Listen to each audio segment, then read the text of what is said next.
of course, I have to give my disclosures. I'm involved in breastfeeding. I'm involved in WIC, and this presentation and nothing I ever do is supported by any funds from companies that violate the international code. So let's see if this is moving. Oops, let's go back because that's my most important slide. This is what it's all about. So just to give you some context, and the way this was supposed to work is one was going to pop on at a time, but such is life. I'm in New York City and I run a WIC program in the South Bronx. The South Bronx, for those of you who are from other places, the New York City is composed of 5 boroughs, and the boroughs are counties. And the South Bronx is very well known, not for great reasons other than the New York Yankees. Sorry, Boston. But it's very well known for our poverty. And my health center is located in the poorest congressional district in the country. And unlike other places where there's a lot of space, there isn't a lot of space. So, and as you know, COVID hit us really hard. These past 2.5, 3 months feel like years, and yet it feels like just yesterday.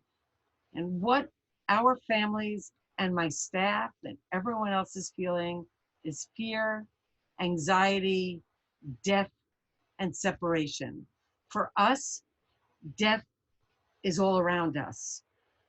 We are in constant state of grieving for what was and what no longer is. I don't know of anyone who doesn't know someone close to them who has either lost the battle against COVID or is close to someone who lost the battle against COVID, or knows someone who was very ill and didn't have just an asymptomatic case of COVID. So it is, we just didn't know what day it was for a long time. We're kind of coming out of the tunnel right now, but it's been really, really rough. To put it into context for you, I just want to share some numbers with you. As you know, for a while, half the cases in the country were due to New York State, and most of the cases in New York State were from New York City. So I think, yeah, you can see that. The pink represents New York City, and in New York City, the southern eastern part extends to Long Island, and those counties are Nassau and Suffolk, and they're also doing poorly. And right north of New York City is the upper counties of the lower part of our state, and that's Westchester and Ulster, Putnam, Orange, and Dutchess and Rockland. But most of it is New York City. So there have been a lot of cases, and every day we're going the right way, but every day for a while there were more and more cases. And if you look at the beginning of March, it wasn't that there were no cases. We did no testing then. There was absolutely no testing then. My clinic was the first and only until last week testing site. We have it in a tent for the whole borough of the Bronx. So we would see people lined up around the block to be tested.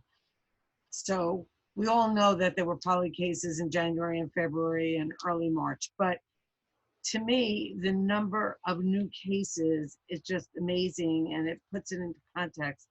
And the blue is the Bronx, the positive cases per 100.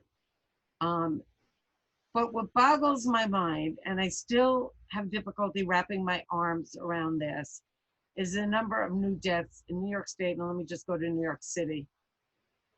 In New York City, for a whole week, maybe 2 weeks, we had 600 to 800 deaths due to COVID a day. Our hospitals became, and some of them are just starting not to, but we're not there yet. Our hospitals became COVID hospitals, like overnight. Some maternity wards were even closed because they needed it for COVID cases. So if you could just figure 600, 800 deaths a day, and some of the deaths that happened at home, we couldn't even attribute to COVID because they weren't tested, but they were probably COVID cases. So they had, outside of some of the hospitals, we had these big refrigerated trailers filled with people. You know, the way that's reported is filled with bodies, but they're not bodies, they're people. So there was such fear. Everyone knew someone who was sick, and everyone was afraid. And in terms of birthing, which I'll talk about in a little while, like, many of us have a different birth experience than what we expected, that when we hoped for. You know, not everyone has the birth experience like in the movies and everything's, you know, beautiful. Some of us do, but some of us don't. But this is a whole different ball game. This was like a baby, or our babies being born in a war zone. And that's how it felt. You didn't know anything. The information was changing hour by hour, sometimes minute by minute. We just didn't know. So I had a lot of decisions to make. And in my variety of different roles, I'm thinking of my staff, I'm thinking of the clinic staff. How do I keep them safe? We call WIC participants, WIC families participants. So thinking of participant safety and patient safety, nutrition and breastfeeding is what I do. It's who I am. Information was changing every hour. I had so many meetings from morning to night. In terms of running my WIC program, how do I do it with integrity?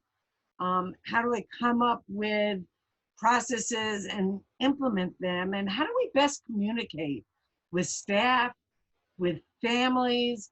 We do morning huddles at my program. I closed my outer sites, and we just had my main site, which is located in the health center. And we have morning huddles every morning. They're usually 10 minutes. We had 1 hour huddles, and then by the afternoon, information had changed. But we did that every day to communicate. At that point, some of the staff had been sick with COVID and very sick with COVID, and other staff members were too scared, so I allowed them to be on vacation, because I was not, said, it's up to you. I'm not forcing anyone to come into a hotspot here, although we did offer, you know, protection. But I wasn't worried, how do I communicate with families? How do we effectively counsel? Do we counsel?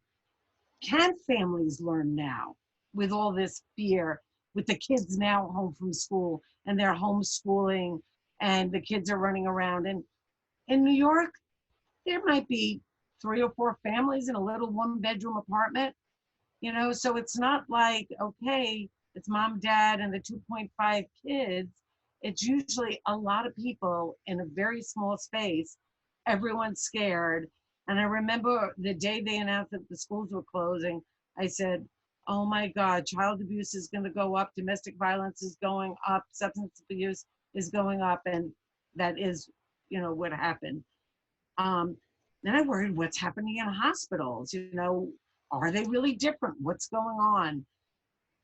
And all we could think of, and through our tears, and we still do, although it's a little starting to change about the birthing alone, was that people are dying alone and people are birthing alone. And that's just not right. And how can we help? How can we, just little WIC people, be of value? What do we do? So, you know, of course, that was my brain, and it was rough. There was so much emotion and planning, and you feel so responsible for so many people.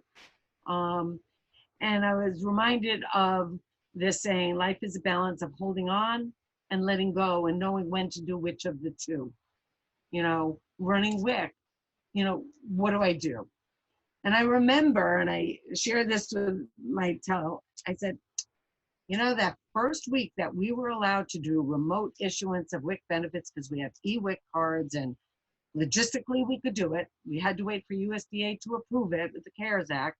But once we were able to do that, I said to my staff, I said, you know, you've never heard this from me before, and you'll never hear it from me again. I promise you. But this isn't the time that we have to do the best counseling we've ever done. This is the time we have to feed people. First thing you do is ask them how they are when you're calling them. Make sure they're okay. Make sure they're safe. And just try to load benefits on the card so that you have time for the parents of those little babies that really need you. You have to prioritize the care right now. And some people right now just don't have the bandwidth to even learn. So you, as you always do, you let them lead you. Now, more than ever, you have to let them lead you. And what we've said all the time is communication is the key. Communication between me and my staff. My staff that are now 2/3 of them telecommute.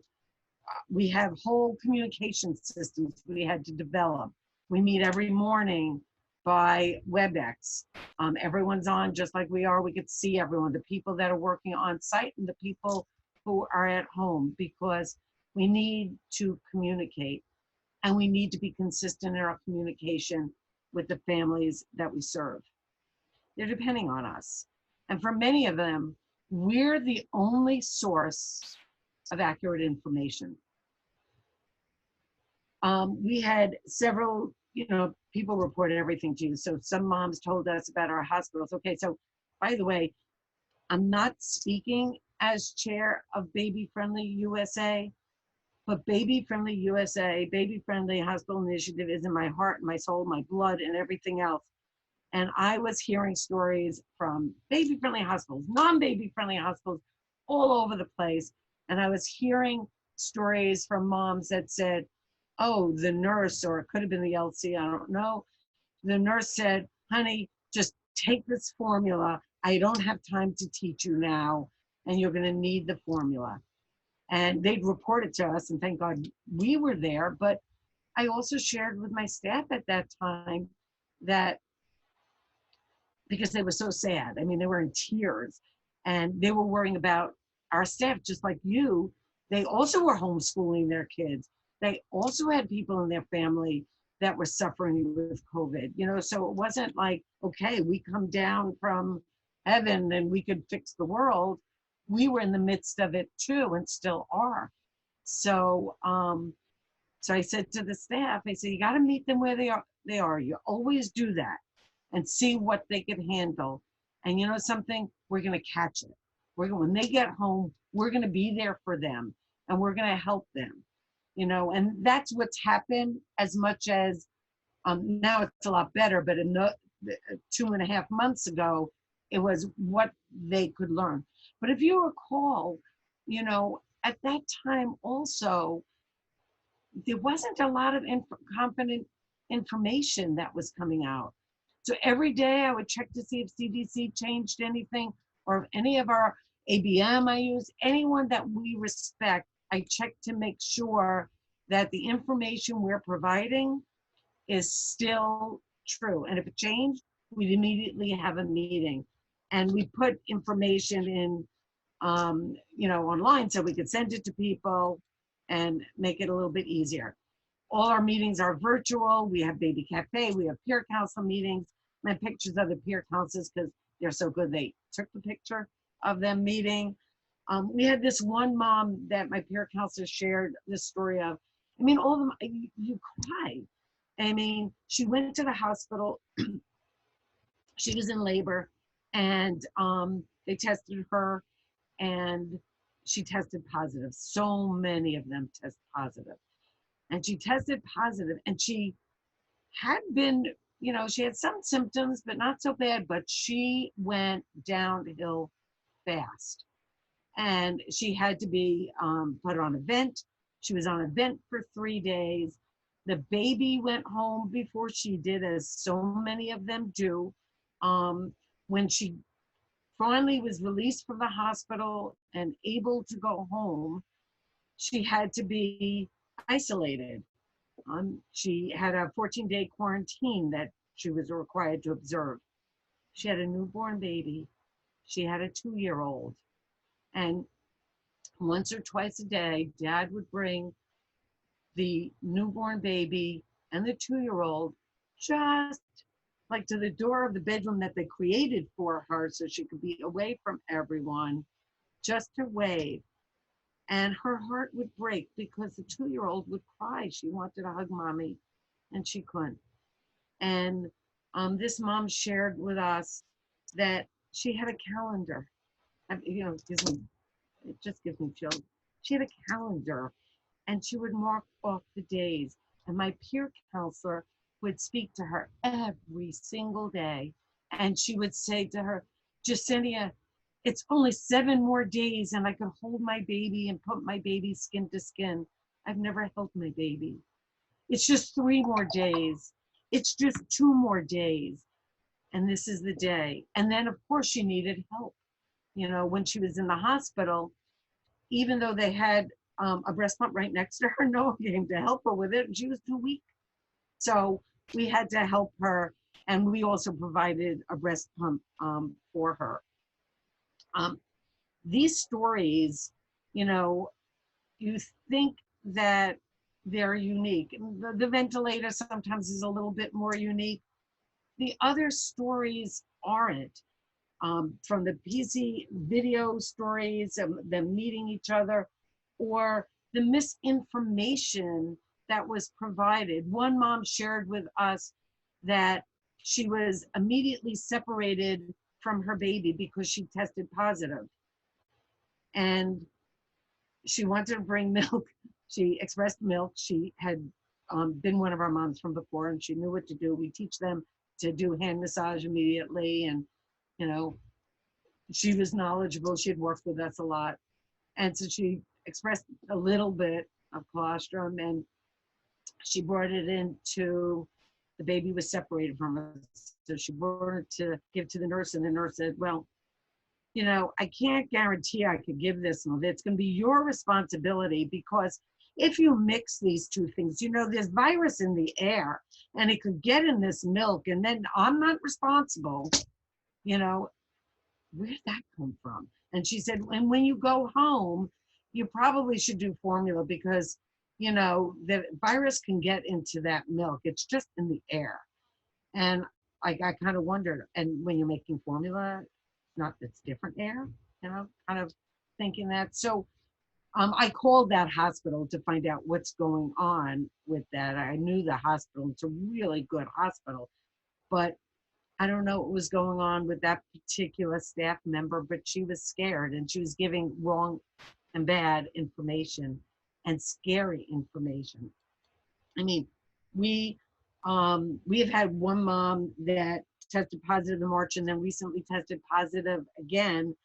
And she said, you know something, I'm giving all my kids some breast milk because it's the only thing that's going to help them. I mean, you know, we have those who are afraid to give breast milk because they're afraid they're going to hurt the baby, and then those experience that understand. This is just a fun picture I wanted to share with you because my staff is really close, and one night the peer counselors wanted to have a Saturday night PC chat just for fun, you know, because it's all about relationship building. We also created breastfeeding chat rooms. We have a baby cafe, and we now have a virtual baby cafe, and I share everything with. And the reason that they work is because it's all about relationship building, and you can see each other, and it's a place to let down, even though you're not in the same room. They share memes, they share stories, and whether it's our chat room that we share on Facebook or WIC Strong, which I'll explain, or we email it to families, or it's our baby cafe. We share parenting information, we share other information, and sometimes we'll have a speaker to talk about unemployment insurance or the census or COVID or something else that's going on. And they find that very helpful. This is one of the breastfeeding chats, and that this mom allowed us to share her picture with them. we have some dads that have reached out to us. There's one dad in particular, the mother of his children, his wife went to, we have a big West African population, and she went to West Africa. It was supposed to be for 10 days. It's been almost 3 months. He didn't think that, yes, dads and moms have equal responsibility in raising kids and caring for kids, but he didn't think he was doing it alone for 3 months. And they have 3 kids, and he has been overwhelmed. And we talked to him, my WIC program staff and my peer counselor staff talked to him a lot, and he just thanks us all the time. So this is just oops, where's the, this is just one of the breastfeeding chat rooms, and I'm stuck here. And we, in our baby cafe, and probably in yours, we have both, you know, CLCs. Okay, we have CLCs and we have IBCLCs, and we do high-level complex care. And we do that now on the chat. We just had someone that we, trying to get this number, that we did, Judy, one of my IBCLCs, took care of one of these moms with a complex issue, only to find out in the video chatting, only to find out that the mom was in the car. She wasn't driving, but she was in the car. And I asked her why. She said, you know, I didn't want to bother her to ask her that question, but it could be the only place she had privacy. How do you isolate when you live so many people together? I wanted to share a couple of quotes from my peer counselors, and I know there's only a few minutes, so I'm gonna kind of rush. Being a breastfeeding peer counselor through the COVID-19 pandemic has been an emotional roller coaster to me. I've had the experience of consoling mothers through one of the most difficult times in their lives. Mothers have expressed to me concern for their own and their families' lives. And someone else said, hearing moms express their experiences feels heartbreaking and paralyzing, especially when I don't have any answers. Now they have many more answers. This was written about 2.5 months ago. I thank my peers for providing meetings in a safe virtual space to express my many emotions, along with plans on how to help our vulnerable families. Self-help was really important. Just showing that because we have a WIC Strong Morrisania website, and we put a lot of up-to-date information. My friend Paul is working as an LC in Queens in a hospital, and she said, I started feeling helpless. How can we do this? All these mothers and babies are going to be left alone at home with no support system. For the ones who could and preferred in-home consultation, I was still unable to find any community-based LC that would go. No one's going into anyone's house. No one's going near anyone. I mean, we're giving pumps. I'm the one that's doing it because everyone's afraid.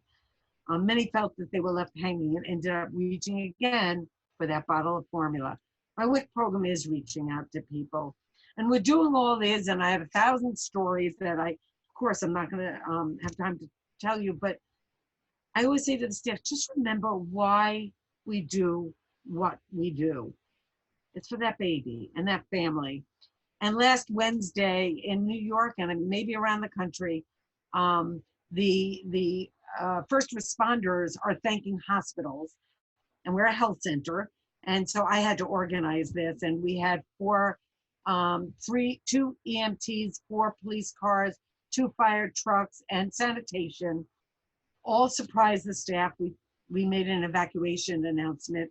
And the one failure I had with this amazing event was that I couldn't get them to socially distance. They were just too excited that people were thanking us. And I don't call it socially distancing anyway. I call it physically distancing and socially connecting. And if this works, but it won't, okay, because this was just gonna be 10-second every night at 7 p.m. In the apartment buildings all over the city. People reach out their windows, stand on their terraces, bang pots, and clap every single night for about 2 months to thank healthcare workers, because we are all in this together. Thank you, guys.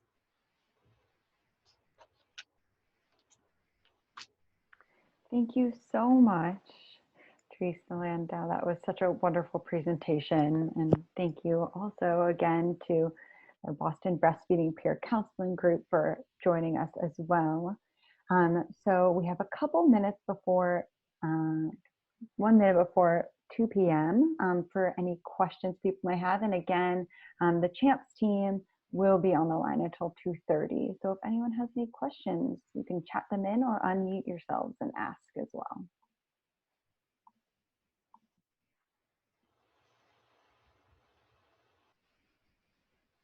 Anybody? I do see we have quite a few people on the line from Mississippi. I see we have the director of the Mississippi WIC, and we have Tawanda from the Delta. Anybody? And Maggie, we've got some of our peer counselors from Mississippi on the line.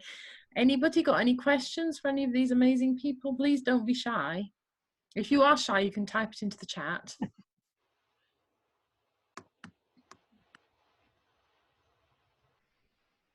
Everyone's stunned. Stunned into silence. Yeah, if I had more time, I'd get the positive part of it too. But we are changing lives. We are a lifeline. My friends in Boston are a lifeline. We are a lifeline. Those of you in Mississippi, we are a lifeline for families now. We really are. Any of the presenters? I have a question. Oh, yes, Wendy, yes, go ahead. So, Theresa, I'm wondering, do you find that parents, when you're having more calls or more people reaching out to WIC? Because my concern is that there are a lot of families who are eligible but have maybe never been eligible in the past, and they just don't know. Like, first of all, if they know, then they have to get over any kind of shame or stigma of like, I have never needed this before. So I'm wondering, both, are you having a lot of new families who are aware of your services, and are you doing anything to kind of bridge that gap to make sure that families who are eligible at least have a choice to make? Yeah, and that's a great question. It is really interesting in my clinic, and particularly because we have a COVID testing tent. We don't have a lot of people coming in. We do telewic. Some people do come in, but we do reach out to everyone we can in our little Facebook, and I'm kind of known in the community for breastfeeding, so we put the word out, and we do. I have an interesting case with someone who worked as a hotel manager, and she made $1,100 a week, and she didn't qualify before she was pregnant. The hotel closed, and she couldn't get disability until July 1st when the hotel was going to open. So she reached out to me, and so I didn't do my WIC thing, actually.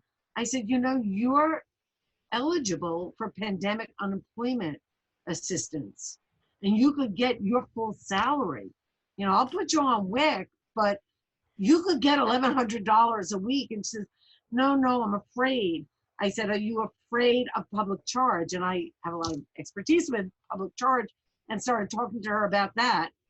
I sent her the information on how to get, it was called PUA, and 5 later, she got her first check, and she didn't get on WIC, so my caseload didn't go up.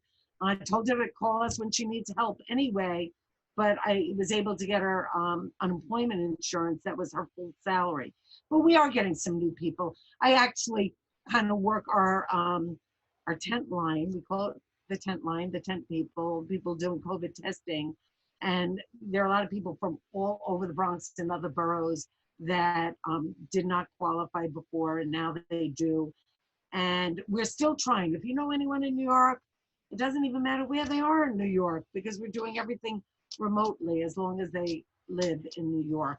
I have a sort of related question to that for those of you who are WIC, and I see several WIC people on here that are not the speakers necessarily, but are you getting, I'm just curious. I was on a call about breastfeeding, and it was a national call, and there was people on from WIC, from the national level of WIC, and they were talking about things like, oh, we're afraid about people making formula at home, and they came out with guidance how not to do that, blah blah blah. But I really could not hear any guidance from the national national level WIC people or USDA to, for example, the peer counseling programs, about pump rental, about, you know, how to conduct peer counseling in these circumstances? Is there anything coming down the pike from the top of the chain to tell you? No, there isn't, huh? For me, not USDA, but National WIC Association, it's come. And you know me, so I kind of do my own thing. And, you know, sometimes you can't get everyone on the same train at the same time. So we let people know that we will provide a pump to them. We had this one mom who. No, but just generally. No, I'm not getting it from USDA. There's nothing coming down like saying, here's the way to clean the pumps for the WIC clients during this epidemic. Here's how to model a peer counseling program in this epidemic. There's nothing like that. I haven't. What about, I see, is Kimberly still on and Tawanda? I mean, from Kimberly Ramsey, I see you're on from Mississippi. Like Maggie, any of our other, is anyone getting anything? Is anything coming down? There's no direction, no leadership. Hi, Kimberly. I'm curious, you know, as the head of the Mississippi WIC, are you getting direction? Do you feel like you know where to turn, or are you sort of having to, like someone mentioned earlier, I think it was you, Theresa, just sort of basically leaf through everything every day to see if anything's changed? Yep. That's it. Well, that's interesting. And sometimes I'm the one that gives it to others because it's what we do. To tell you the truth, I am here literally. I mean, I always was here 12 hours a day. Now I'm here 13 and 14 hours a day because I'm doing clinic stuff and my WIC stuff. But I can't think of anything more important to do for any of us than to help our families. And it's always hard to have a new baby. It's so hard now here, you know. Everyone, I just tell you, please remember to physically distance, socially connect, and wear your mask when you're outside. Don't listen to anyone telling you it doesn't matter. It so matters. You saw my graphs. It went down because we were listening. And quite frankly, the weather is nice. I am scared when I see everyone outside with nice weather because it could change like that. I mean, we've seen the dark side in New York. Yep. Yep. Okay. Maytal, can you thank you. I was sorry, I was distracted by the chat. Maytal, can you unmute Kimberly Ramsey? Thank you very much, Theresa, for that. That's great. I mean, it's interesting, and we really appreciate it. It's a shame that there aren't more ways to get people out to say these things because so many people think it's not, because it's not happened to them. It's not happened. We're fixing problems that are caused in the hospitals right now. Yes. Is that so? Give us a little more information, Kimberly. Hi, everyone. I was on a webinar yesterday that was put together by the National WIC Association, and the topic was about reopening WIC safely. And I did ask some questions in regards to some guidance and protocols maybe to come forward for breastfeeding support, and there were not any. We basically asked questions amongst the states. South Carolina, you know, they said they've been talking about what they were going to do. So basically there hasn't been a lot of guidance nationally. You know, we receive fact sheets and things that really direct us back to CDC guidelines, but there has not been much communication with us about how is WIC going to move forward with breastfeeding support, because we know that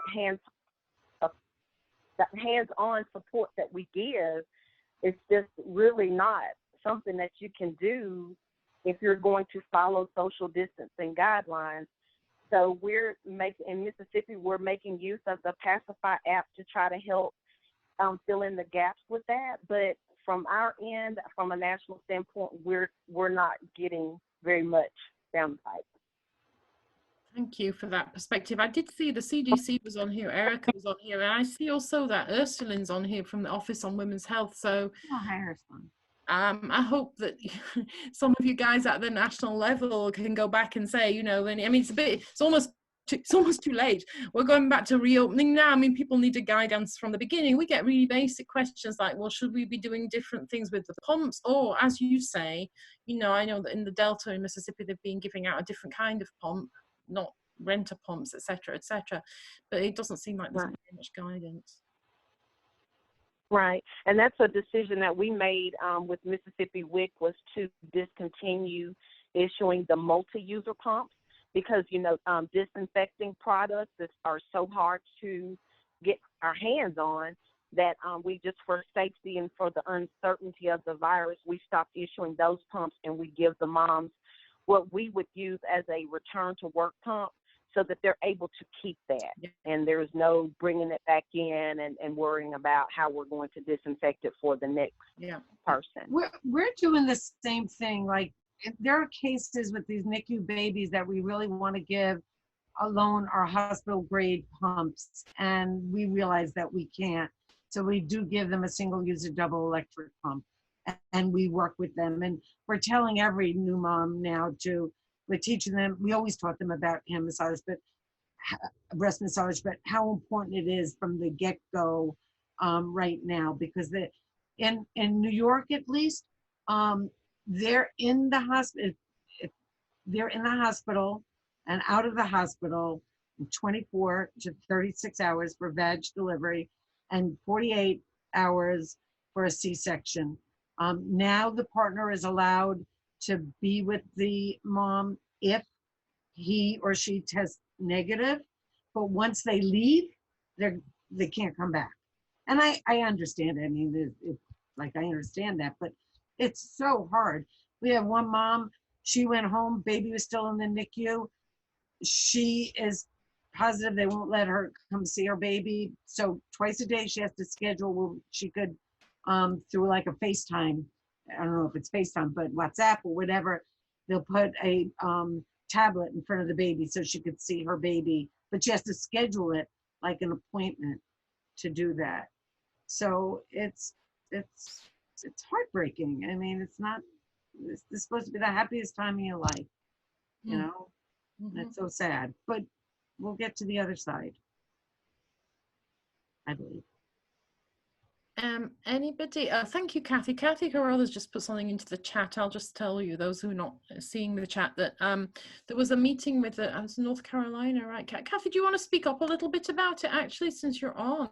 Why don't you just tell us a little bit?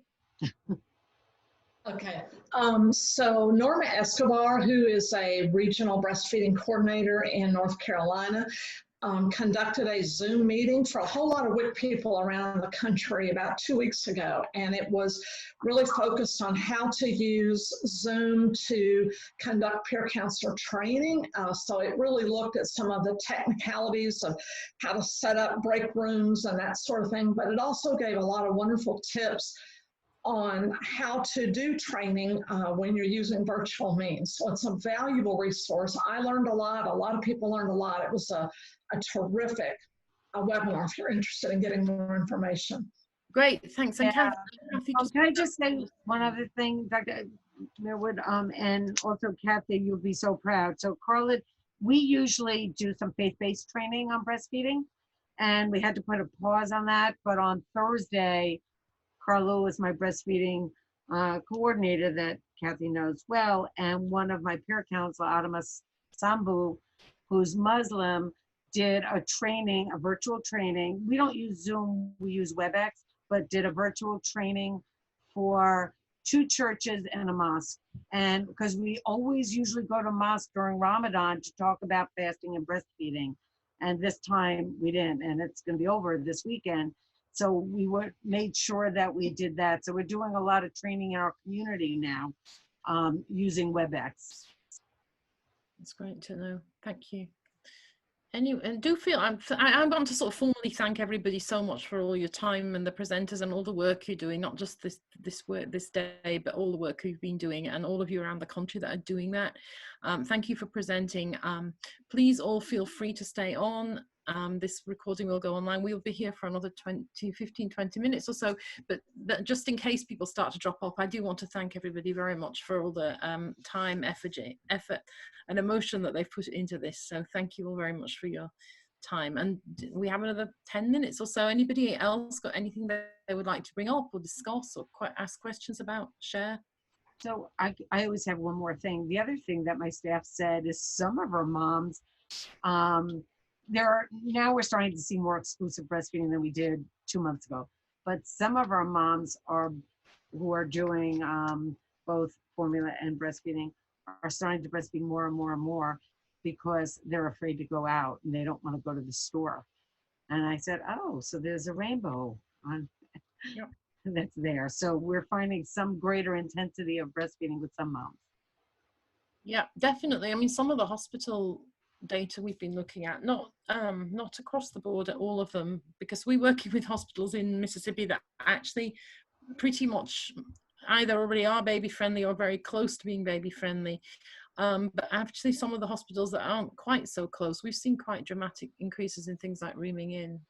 And some of our hospital providers have shared that, you know, because, and they claim, and we don't know this because we don't have the data, but they claim that the lack of visitors, which I don't know if it's a good thing or bad thing, but they do say that the lack of visitors has helped people to be more exclusive breastfeeding. I mean, nobody has the data to prove that actually, but that's been their experience. It's been quieter and the moms have spent more time with the babies, and that is an interesting perspective, certainly.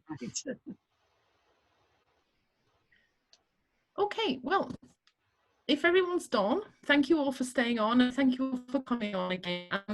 We will post this up to our website, and I think you know, it's just been really great. And we please feel free to email the CHAMPS team if you have any questions for us or the presenters following the webinar.